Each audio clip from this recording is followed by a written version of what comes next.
السلام علیکم دوستو، ابھی تک آپ نے اگر ہمارا YouTube channel ABIF India subscribe نہیں کیا ہے تو اس لال باکس پر کلک کر کے سبسکرائب کر لیں اور بیل آئیکن لازمی طور پر آن کر لیں تاکہ ہماری اچھی سے اچھی ویڈیوز آپ کو فوری طور پر پہنچ جائیں۔ بڑے بڑے عرفا نے بیان فرمایا، عرفا فرماتے ہیں، اولیاء نے نقل فرمایا،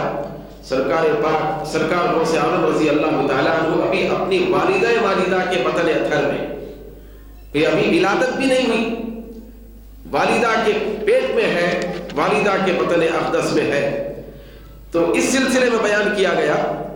کہ حضور غوث اعظم دستگیر رضی اللہ تعالیٰ عنہ کو جو جیلانی کہا جاتا ہے، جیلانی، غوث اعظم شیخ عبد القادر جیلانی، یہ جیلانی جو کہا جاتا ہے تو اس کی ایک وضاحت تو یہ ہے جو مشہور ہے کہ سرکار غوث پاک جیلان قصبے میں پیدا ہوئے۔ جیلان آپ کی ولادت گاہ تھا، یہ آپ کے آبا و اجداد کا مرکز تھا، وطن تھا، تو اس نسبت سے آپ کو جیلانی کہا جاتا ہے۔ جیسے کہ ہم حیدرآباد میں ہیں تو ہم حیدرآبادی کہلائے جاتے ہیں۔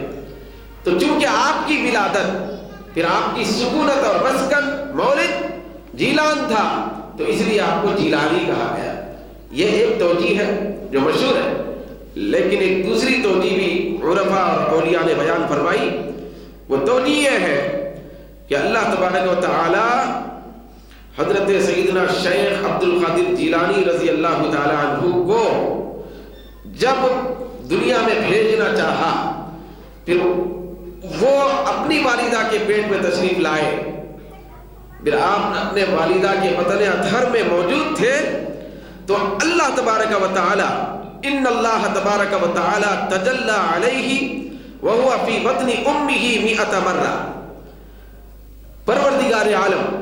حضرت غوث اعظم شیخ عبد القادر جیلانی رحمۃ اللہ تعالی علیہ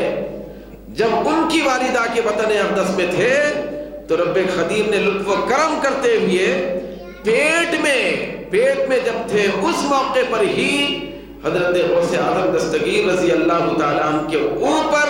وہ اپنی قدرت اور رحمت اور برکت کے 100 تجلیات نازل فرمایا، کیونکہ آپ اللہ تبارک و تعالیٰ کے تجلیات میں تشریف لائے، تجلیات میں، جلووں میں، تو اسی لیے آپ کو جیلانی کہا جاتا ہے۔ جیلانی کا مطلب اللہ کی تجلیات والے،